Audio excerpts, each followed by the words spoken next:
Stage پر جتنے علماء کرام ہیں وہ سب کے سب مجھ سے اچھے بھی ہیں، مجھ سے زیادہ پڑھے لکھے بھی ہیں، ہر اعتبار سے مجھ سے بہتر ہیں۔ میں بڑا گنہگار شخص ہوں۔ اللہ تبارک و تعالی اپنے محبوب کے صدقے میں ہم سب کے گناہوں کو معاف فرمائے، ہم سبوں پر اپنی رحمتوں کا سویرا رکھے۔ آپریٹر صاحب بہت اچھا مائک بجا رہے ہیں، آپ ذرا سا ساؤنڈ آپ بڑھائیے گا، صرف ایک کو مت بڑھائیے گا، ایک کو زیادہ دینے سے پھر آواز سمجھ میں نہیں آئے گی۔ آپ لوگ تھوڑی دیر کے لیے تصور کر لیجئے کہ ہم مرغہ بنی میں نہیں، کربلا کے میدان میں تھوڑی دیر کے لیے بیٹھے ہوئے ہیں۔ فلسفہ شہادت آپ کے سامنے پیش کروں، یہ والا پنکھا بند کروا دیجئے، ہوا جو آ رہی ہے سیدھے حلق کے اندر جاتی ہے۔ درود شریف محبت کے ساتھ پڑھیے، اللہم صلی علی سیدنا و مولانا محمد وعلی آل سیدنا و مولانا محمد وبارک وسلم، صلو علیہ صلاۃ و سلام علیک یا رسول اللہ یا حبیب اللہ صلی اللہ تعالی علیہ وسلم۔ میری طرف سے آپ کو کوئی ٹینشن نہیں لینا ہے، جس شخص کو جہاں جانا ہو ابھی آپ اٹھ کر چلے جائیں، مجھے کوئی پریشانی نہیں ہوگی۔ جب میں اپنی گفتگو کا آغاز کروں، درمیان میں جب آپ اٹھک بیٹھک کریں گے تو اس سے ذہن منتشر ہو جاتا ہے۔ اگر سننے کی طبیعت ہو تو میں آپ کا زیادہ وقت نہیں لوں گا، 1 گھنٹہ 20 منٹ آپ کے درمیان ہوں یا اس سے زیادہ 1 گھنٹہ 30 منٹ۔ عموماً 1 گھنٹے کی تقریر کیا کرتا ہوں، لیکن قاری یار محمد برہانی صاحب نے آپ کی اتنی تعریف کی ہے کہ آدھے گھنٹے کا خطاب مزید مجھے کرنا پڑے گا۔ حضرات توجہ سے میری باتوں کو سنیے، اگر آپ کی اجازت ہو پہلے میں یہ بات بتا دوں آپ کو، میری پوری تقریر میں آپ مجھ سے یہ امید مت رکھیے گا کہ مولوی لطیفہ کہیں کہیں سنائے گا۔ لطیفہ سنانے کا قائل نہیں ہوں، ہنسنے ہنسانے کا ماحول پیدا نہیں کیا جا سکتا ہے۔ یہ سرکار کے ذکر کی محفل ہے، حسین پاک کی یادوں کی انجمن ہے۔ ایمانداری کے ساتھ آپ بتاؤ مجھے، اگر آج کے جلسے میں آ کر کوئی غزل سنائے گا تو آپ سنو گے؟ گانا سنو گے آپ؟ نہیں نا؟ تو جب نبی کے ذکر کی محفل میں غزل نہیں سن سکتے ہو تو لطیفہ کیا سنا کرتے ہو آپ؟ آئندہ اگر کبھی آپ ذکر رسول کی محفل میں آپ کی شرکت ہو اور کوئی لطیفہ سنائے تو ان سے کہیں کہ خدا کے واسطے لطیفہ مت سناؤ، نبی کی محبت بھری کہانی سناؤ۔ مقصد ہونا چاہیے جلسے کا۔ طبیعت سے میری باتوں کو سنیے، آپ کی اجازت ہو تو 4 مصرے منقبت کے پڑھوں میں؟ کتنے لوگ سنیں گے ہاتھ اٹھا کر بتائیں تو ذرا۔ سرکار کی بارگاہ میں علماء کرام کی تھوڑی سی دعائیں۔ سرکار کی بارگاہ میں حضرت حسان بن ثابت عرض کرتے ہیں، آقا میں آپ کی نعت پڑھنا چاہتا ہوں۔ آج ہم لوگ نعت پڑھا کرتے ہیں، آقا نگاہوں میں نہیں ہوتے، تصور میں آقا ہوتے ہیں، خیالوں میں آقا ہوتے ہیں، نگاہوں کے سامنے نہیں ہوتے۔ بن دیکھے نبی کی نعت پڑھا کرتے ہیں اور یہ کیف پیدا ہوتا ہے کہ ہم جھومنے لگتے ہیں۔ حضرت حسان وہ ہے جو نبی سامنے ہے اور نبی کی نعت پڑھی جا رہی ہے۔ عرض کرتے ہیں، آقا آپ کی نعت پڑھنا چاہتا ہوں۔ آقا کائنات نے ابھی نعت سنی نہیں، حضرت حسان نے ابھی نعت پڑھی بھی نہیں، میرے آقا نے سننے سے پہلے حضرت حسان بن ثابت کو انعام عطا فرمایا۔ آپ ابھی نعت سن کے انعام دے رہے تھے۔ میں یہ چاہتا ہوں اگر کسی کے پاس کلیجہ ہے تو نبی کی اس سنت پہ عمل کر کے دکھائے کہ سننے سے پہلے میرے نبی نے انعام دیا۔ آپ میں سے بھی اگر کوئی ایسا شخص ہے جو سننے سے پہلے دے سکتا ہے اور اس سنت پہ عمل کر سکتا ہے تو اسے اجازت ہے، مگر بہت بڑا جگر چاہیے اس کام کو کرنے کے لیے، بہت بڑا کلیجہ چاہیے۔ درود شریف پڑھیے، اللہم صلی علی۔ اچھا، ایک آدمی کو سمجھ میں یہ آیا کہ سننے سے پہلے انعام دینا یہ نبی کی سنت ہے۔ چلیے اب ہو گیا، بات سمجھ میں آ گئی۔ کوئی ضروری نہیں ہے کہ ہر شخص یہاں آئے اور یہ کام کر لے. آپ سن کے بھی دے سکتے ہیں. سنیے 4 مصرے. میں نے ترنم میں سنانے کا وعدہ نہیں کیا ہے, میں نے نعت سنانے کا آپ سے وعدہ کیا ہے. 4 مصرے سنیے منقبت پاک کے. لوہوں میں رنگ ہے باقی تو کربلا چلیے, لوہوں میں رنگ ہے باقی تو کربلا چلیے, اگر ہے خون میں گرمی تو کربلا چلیے. لوہوں میں رنگ ہے باقی تو کربلا چلیے, اگر ہے خون میں گرمی تو کربلا چلیے. نبی کے نام کا صدقہ لٹا رہے ہیں حسین, کسی کو چاہیے پانی تو کربلا چلیے, کسی کو چاہیے پانی تو کربلا چلیے.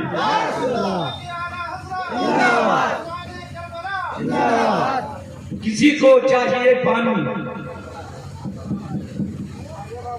آواز کو ذرا سا بنائیے تاکہ آواز گرفتار نہ ہو, کھینچے نہیں.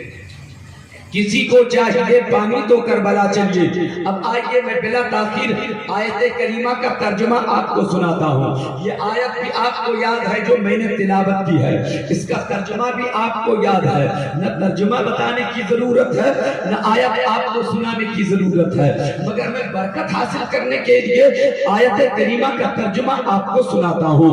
اللہ تبارک و تعالی ارشاد فرماتا ہے وَلَا تَقُولُوا لِمَنْ يُقْتَلُ فِي سَبِيلِ اللہ اموات بل احیاء ولکن لا تشعرون. چاہے جو لوگ بھی یہاں آئے ہو, کسی بھی نظریے سے تعلق رکھنے والا ہو, کسی بھی عقیدے سے تعلق رکھنے والا ہو, جو آیا ہے یہاں میری پوری تقریر سن کے آپ جائیں گے. میں کہنا کیا چاہتا ہوں, ممکن ہے شروع میں کچھ ایسی باتیں آپ کو سننے میں آئیں جس سے آپ کے دل کو تکلیف ہو, آپ کی سوچ کے مطابق. ویسے میں کسی کو تکلیف دینا نہیں چاہتا, لیکن اگر ہو جائے تو میں کیا کروں. آپ پوری تقریر سنیے, انشاءاللہ تبارک و تعالی اگر تکلیف ہو بھی جائے گی تو وہ تکلیف یہی دور ہو جائے گی اگر پوری تقریر سن کے جائیں گے تو. آپ ابیت سے سنیے. اللہ فرماتا ہے جو خدا کی راہ میں قتل کیے جائیں انہیں مردہ نہ کہو بلکہ وہ زندہ ہیں. کیا فرما رہا ہے خدا؟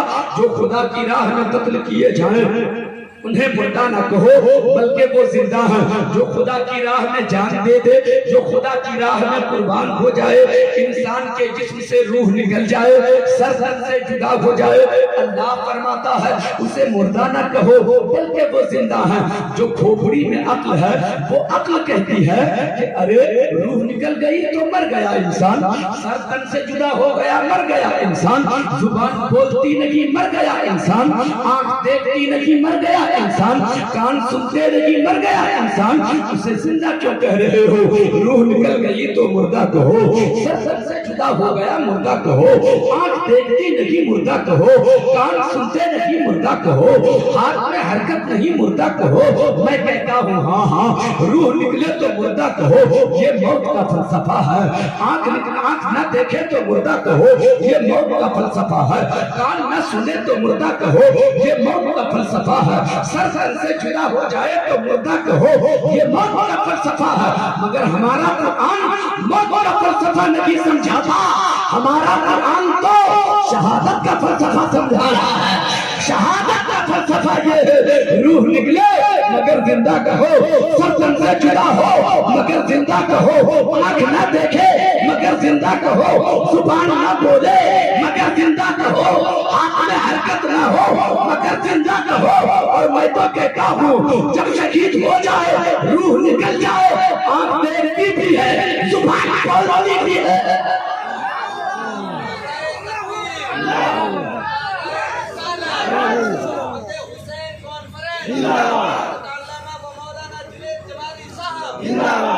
کیسے آنکھ دیکھتی ہے, کیسے زبان بولتی ہے.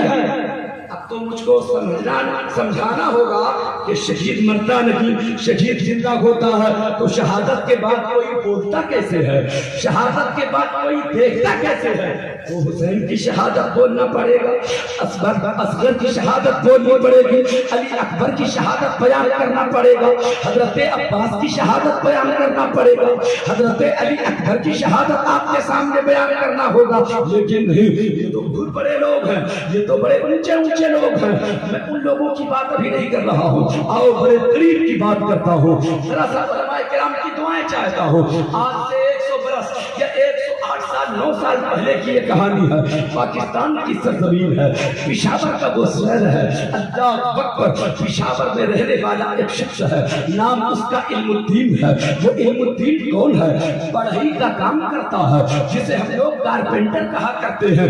وہ دروازہ بنایا کرتا ہے، کھڑکیاں بنایا کرتا ہے، پڑھا لکھا انسان نہیں ہے، وہ جاہل انسان ہے، وہ ان پڑھ انسان ہے، اور اتفاق سے نماز 5 وقتہ کا عادی بھی نہیں ہے۔ جب وقت ملتا ہے، طبیعت میں آتی ہے، مسجد چلا جاتا ہے، تہجد گزار بھی نہیں، تقویٰ شعار بھی نہیں، اس کے پاس دولت بھی نہیں، اس کے پاس جاہ و حشمت بھی نہیں، اس کے پاس کوئی عہدہ بھی نہیں، ان پر انسان ہے، مزدور قسم کا انسان ہے، پڑھائی کا کام کرتا ہے، دروازہ بناتا ہے، وہ کھڑکیاں بناتا ہے، وہ دروازے بنا کے بیچا کرتا ہے، یہی کام ہے اس کا۔ اللہ اکبر۔ مگر ایک اچھی بات اس کے اندر یہ تھی کہ شام کو 100 مرتبہ نبی کو درود پڑھتا، صبح ہوتی تو 100 مرتبہ نبی کو درود پڑھتا۔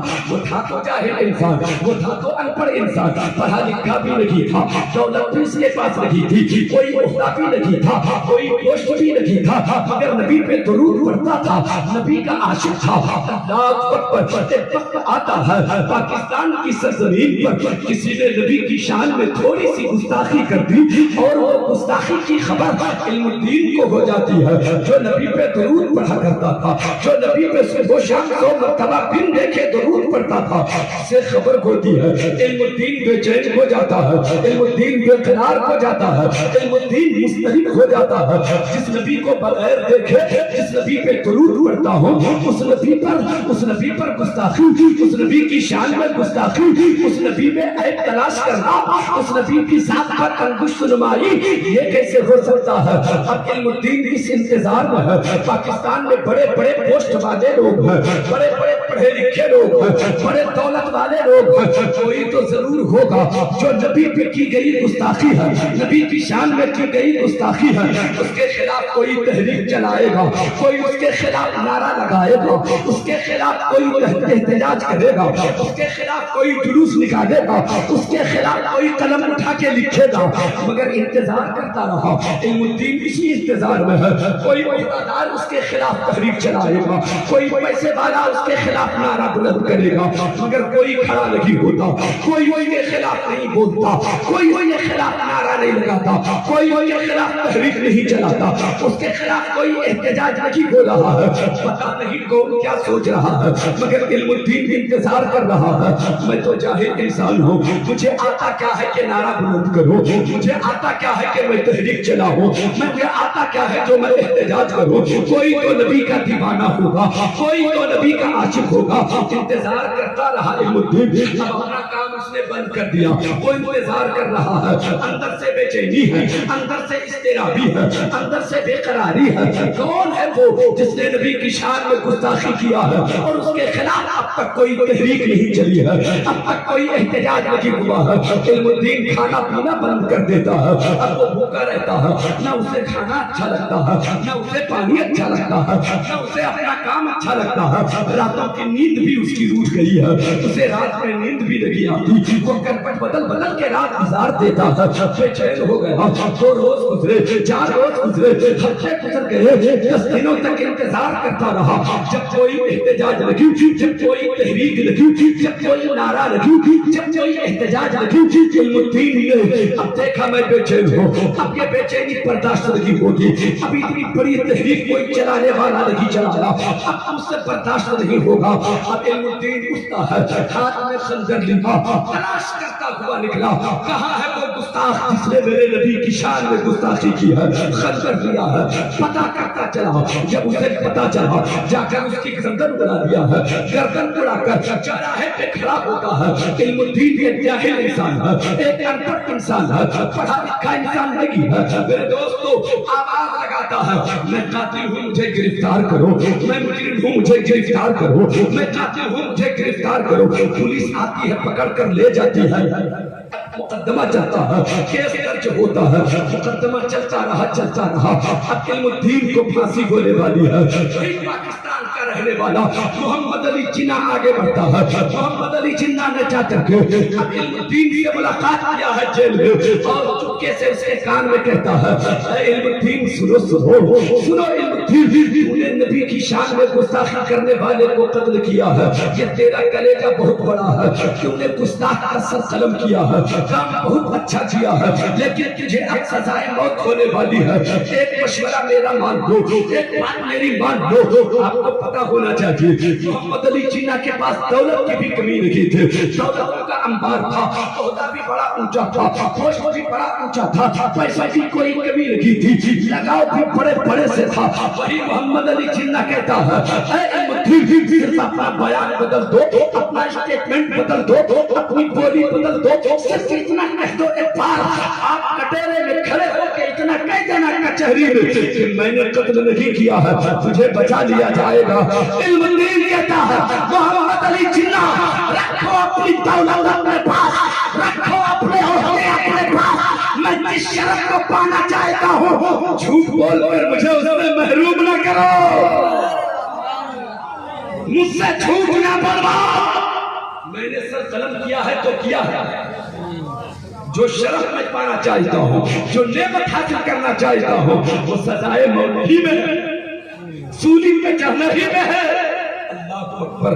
بہرحال اب پاکستان کے بڑے بڑے وکلا آتے ہیں، آفر ہو رہا ہے اے علم الدین اپنی بولی بدل دو، اپنا بیان بدل دو، اپنا اسٹیٹمنٹ بدل دو، کہیں کہ ہم نے قتل نہیں کیا ہے، بچا لے جاؤ گے، تجھے اتنی بھی فکر نہیں ہے، تیرے چھوٹے چھوٹے بچے گھر میں ہیں، اتنی بھی فکر نہیں ہے، تیری بیوی بیوہ ہو جائے گی، تیری ماں بڑھاپے کی، بڑھاپا تیری ماں کا بڑھاپا آ چکا ہے، تیری بوڑھی ماں کا کیا ہوگا، تیرے یتیم بچوں کا پھر کیا ہوگا، تیری بیوہ کا پھر کیا ہوگا۔ علم الدین عرض کرتا ہے اے دنیا کے لوگوں سنو، مجھے اپنی بیوی کی یاد دلا کر خدا کے واسطے نبی کی دیدار سے محروم نہ کرو، مجھے اپنی امی کی یاد دلا کر اس نعمت سے مجھے محروم نہ کرو، اس لیے کہ جو پروردگار میرا رب ہے، جو مجھے روزی دیتا ہے، وہی میری ماں کو بھی روزی دیتا ہے، وہی میری بچوں کو بھی روزی دیتا ہے۔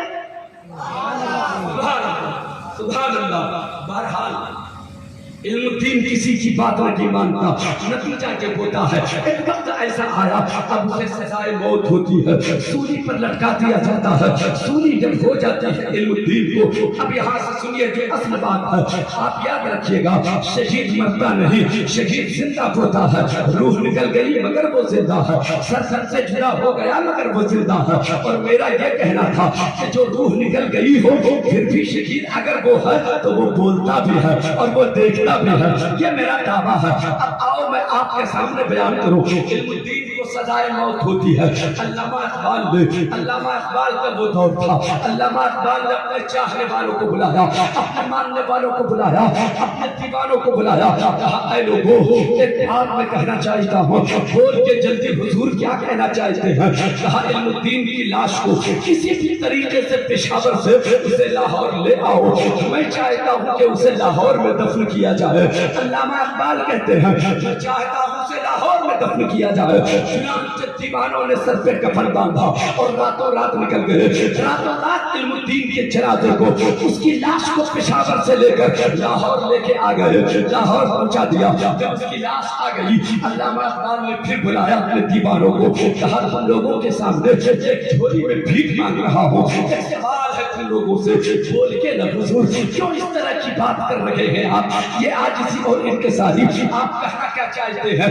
علامہ اقبال کہتے ہیں غور سے سنیے گا، علامہ اقبال کہتے ہیں اے میرے دیوانوں سنو، اے لوگوں سنو، علم الدین کا جنازہ پڑھا جا رہا ہے، اب علم الدین کو جب قبر میں اتارا جائے گا تو میں یہ چاہتا ہوں یہ کام مجھے سونپ دیا جائے، علم الدین کو میں اتارنا چاہتا ہوں قبر میں قبر میں اتاروں گا۔ لوگوں نے کہا آپ کو یہ کام سونپا جا رہا ہے، یہ کام آپ ہی کریں گے، آپ ہی اسے قبر میں اتاریں گے.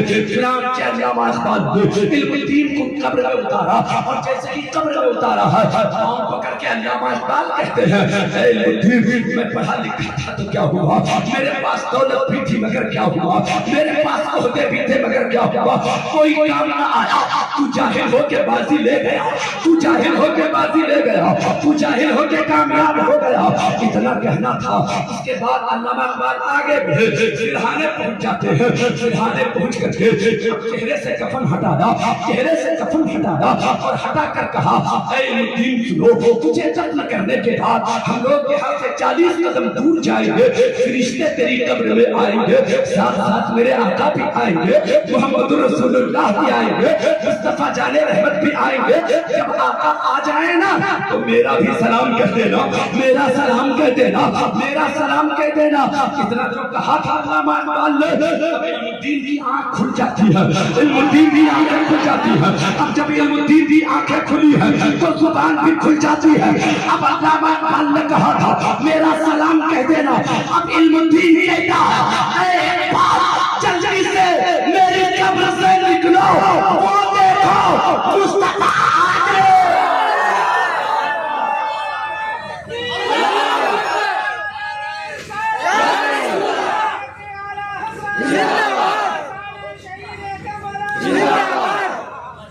جلدی نکلو مصطفیٰ آ گئے. میرا یہی تو کہنا ہے, شہید مرتا نہیں شہید زندہ ہوتا ہے. اب علم الدین شہادت کے بعد دیکھ بھی رہا ہے, بول بھی رہا ہے. میرا کہنا یہ ہے, کیا علم الدین کسی نبی کے بیٹے تھے, کیا کسی صحابی کے بیٹے تھے, کیا کسی ولی کے بیٹے تھے, کیا کسی تابعی کے بیٹے تھے, کیا کسی محدث کے بیٹے تھے, کیا کسی مفکر کے بیٹے تھے؟ نہیں نہیں, ایک جاہل انسان ہم جیسے گنہگاروں کے گھر کے بچے تھے. جب گنہگاروں کے گھر کے بچے شہید ہو کے زندہ ہو سکتے ہیں تو حسین زندہ کیوں نہیں؟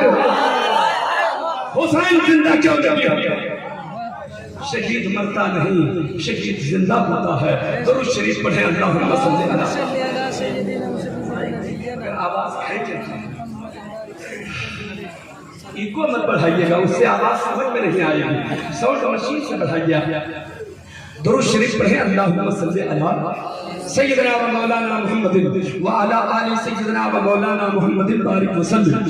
صلو علیہ الصلاۃ والسلام علیک یا رسول اللہ یا حبیب اللہ صلی اللہ تعالی علیہ وسلم. آپ کی طبیعت لگ رہی ہے, میری بات سمجھ میں آتی ہے آپ لوگوں کو؟ کتنے لوگ سمجھتے ہیں ہاتھ اٹھا کر بتائیں تو. سبحان اللہ سبحان اللہ. آپ سمجھیں, اگر سمجھ میں نہ آئے تو آ کر آپ پھر آپریٹر صاحب سے بتائیں گے کہ سیٹنگ اچھی نہیں ہے, جملے سمجھ میں نہیں آتے ہیں, الفاظ سمجھ میں نہیں آتے ہیں, پھر سیٹنگ کی جائے گی. اگر سمجھ میں بات آ رہی ہے تو غور سے میری باتوں کو سنیے. حضرات گرامی, اب آج کے میں اپنی اصل گفتگو کرنا چاہتا ہوں. تھوڑی دیر آپ توجہ کے ساتھ میری باتوں کو سماعت کر لیجیے. کربلا میں امام حسین شہید ہوتے ہیں. حسین سے پہلے علی اکبر بھی شہید ہوئے, حضرت قاسم شہید ہوئے, حضرت عباس شہید ہوئے, علی اصغر شہید ہوئے, اور محمد شہید اس سے پہلے ہوئے. اس سے پہلے کیا ہوتا ہے, حسین سے پہلے ان کے رفقا شہید ہوئے, ان کے احباب شہید ہوئے, ان کے غلام شہید ہوئے. جب نبی کے گھر والے شہید ہوئے, جب حسین کے گھر والے شہید ہوئے. آخری شہادت حسین کی ہو رہی ہے, آخری شہادت کربلا میں امام حسین کی ہے. اللہ اکبر. حضرات میں اس لیے اس طرح کی بات کر رہا ہوں چونکہ اب محرم کی 10ویں تاریخ گزر چکی ہے, اب آپ آگے بڑھ چکے ہیں. میں چاہتا ہوں اب محرم کی 10ویں تاریخ کے بعد کی کہانی آپ کو سناتا ہوں. کربلا کے میدان میں کیا کچھ ہوا تھا اور آپ کے سامنے وہ رکھتا ہوں. اللہ اکبر. شہادت حسین بھی آپ نے سنا ہے, شہادت علی اکبر بھی آپ نے سنا ہے, شہادت قاسم و عباس بھی آپ نے سنا ہے, شہادت جعفر بن یقین بھی سنا ہے, آپ نے امام مسلم کی شہادت بھی سنا ہے. اور میں شہادت کے بعد سب سے اہم رول جو کربلا کے میدان میں ادا ادا کیا ہے وہ حسین کی بہن نے کیا ہے، مولا علی کی بیٹی نے ادا کیا ہے، شیر خدا کی بیٹی نے کیا ہے، اس بیٹی کا نام زینب کبریٰ ہے، اس حسین کی بہن کا نام زینب کبریٰ ہے۔ آؤ کربلا کی تاریخ پڑھو، محرم الحرام کی 10ویں تاریخ کو جب امام حسین کی آخری شہادت ہوتی ہے، 22,000 کا لشکر جلاد لے کر میدان میں اترا تھا یزیدی، 22,000 کا لشکر جلاد جب حسین کی آخری شہادت ہوتی ہے، اب میدان خالی کر دیا ظالموں نے، اب باغیوں نے میدان خالی کر دیا، اب کوئی یزیدی کربلا کے میدان میں نہیں ہے، سب نے سوچ لیا اب تو حسین کا سر قلم کر لیا، اب تو حسین کو ذبح کر دیا، اب تو حسین کو شہید کر دیا، ہمارا کام ہو گیا، اب یہاں سے نکلو معاذ اللہ۔ ارے ظالم تیرا کام نہیں ہوا، میرے حسین کا کام ہوا ہے، میرے حسین کا کام ہوا ہے، اس لیے حسین کا کام ہوا ہے۔ حسین کا جلسہ آج بھی ہو رہا ہے، حسین کے نام کا نعرہ آج بھی لگ رہا ہے، تیرا نہ نعرہ لگتا ہے، نہ تیرے نام کا جلسہ ہوتا ہے، نہ تیرے نام کی محفل سجتی ہے، میرے حسین کے نام پر ہر محلے میں محفل سجتی ہے، ہر گلی میں جلسہ ہوتا ہے۔ حسین کا کام ہو گیا، تیرا کام نہیں ہوا، حسین کا کام ہوا۔ بہرحال یزیدیوں نے میدان خالی کیا، اب کون ہے کربلا کے میدان میں؟ اب کوئی نہیں ہے کربلا کے میدان میں، وہاں کوئی آبادی نہیں ہے، وہاں کوئی گھر بھی نہیں ہے، وہاں کسی کا مکان بھی نہیں ہے۔ خیمہ لگایا تھا میرے حسین نے، مگر ظالموں نے سارے خیموں کو آگ لگا دی تھی۔ آسمان کے نیچے، کھلے آسمان کے نیچے حسین کے گھر والے کچھ بچ گئے تھے کربلا کے میدان میں۔ کون لوگ بچے تھے؟ حضرت زینب حسین کے ساتھ مدینے سے آئی تھی، حضرت زینب آئی تھی وہ بچ گئی، حضرت شہربانو وہاں موجود ہے، حضرت ام رباب ہے، امام زین العابدین ہے، امام حسن کا ایک بچہ ہے، امام حسین کی ایک بیٹی سکینہ ہے جس کی عمر 6 سال کی ہے، اللہ اکبر، ایک قصہ ہے اور ایک شیرین ہے، یہ حضرت شہربانو کی خادمہ ہے، اللہ اکبر، 14 افراد پر مشتمل ایک قافلہ ہے جو نورانی قافلہ میدان کربلا میں پناہ لیے ہوا ہے۔ کہاں جائے گا یہ قافلہ؟ کدھر جائے گا یہ قافلہ؟ کہاں جا کر ٹھہرے گا یہ قافلہ؟ رات ہونے والی ہے، 10ویں کا دن ختم ہوتا ہے، شام ہو جاتی ہے، سورج غروب ہو جاتا ہے، اندھیرا آ جاتا ہے، ہر طرف تاریکی چھا جاتی ہے، ہر طرف روح کا عالم ہے، ہر طرف سناٹا ہے، کہیں آدمی نہیں ہے، نہ آدمی نہ آدم تھا، نہ کہیں آبادی کا نام و نشان۔ اب کھلے آسمان کے نیچے اس میدان میں، اتنے بڑے میدان میں 14 لوگ جو نبی کے گھر کے بچ گئے تھے، حسین کے گھر کے لوگ تھے، وہ 14 لوگ کربلا کے میدان میں بچ گئے تھے۔ حضرت زینب کو خیال آیا رات کی تاریکی ہے، چھوٹے چھوٹے بچے میرے قافلے میں ہیں، ان چھوٹے بچوں کا کیا ہوگا؟ اگر رات میں بھی ظلم ہوا، اگر رات میں بھی تکلیف دی گئی، اگر رات میں بھی حملہ ہوا، تب کیا ہوگا؟ کون بچائے گا ہم لوگوں کو؟ ہم لوگوں کے قافلے میں کوئی علی بھی تو نہیں ہے، کوئی قاسم بھی تو نہیں ہے، کوئی علی اکبر بھی نہیں ہے، کوئی عباس بھی نہیں ہے۔